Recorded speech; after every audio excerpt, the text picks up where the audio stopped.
Welcome to our channel. Today we how to build a hybrid cloud environment with Dell EMC step by step clearly. Begin by assessing your organization's existing IT infrastructure.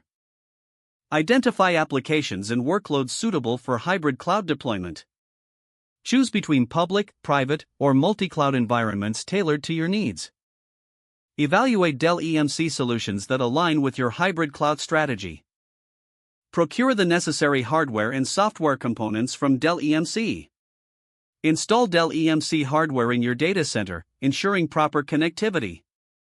Configure your network settings to support hybrid cloud operations. Install and configure Dell EMC cloud management software. Set up your private cloud using Dell EMC VxRail or similar appliances.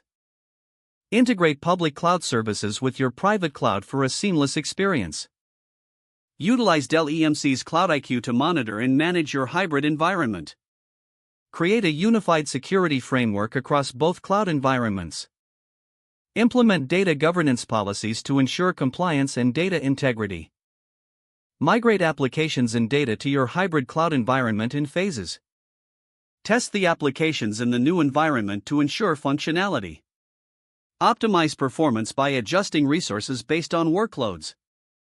Train your IT team on managing and maintaining the hybrid cloud setup. Document the architecture and processes for future reference. Regularly review and update your hybrid cloud strategy based on evolving needs. Monitor ongoing performance and make adjustments as necessary. If the page does not load, refresh the browser or try again in a private or incognito window. Make sure you are using the correct email address, then retype it carefully to avoid small typos. If your password is not accepted, use the reset option and create a new strong password you can remember.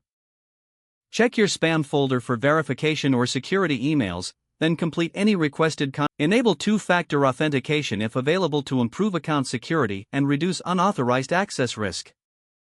After signing in, review your profile details so your contact information and settings are accurate and current. If you see an error message, note it down and try again after restarting your device and internet connection. Log out when you finish, especially on shared devices, to keep your account and payment information secure. Don't forget to like this video and subscribe to our channel for more step-by-step tech guides.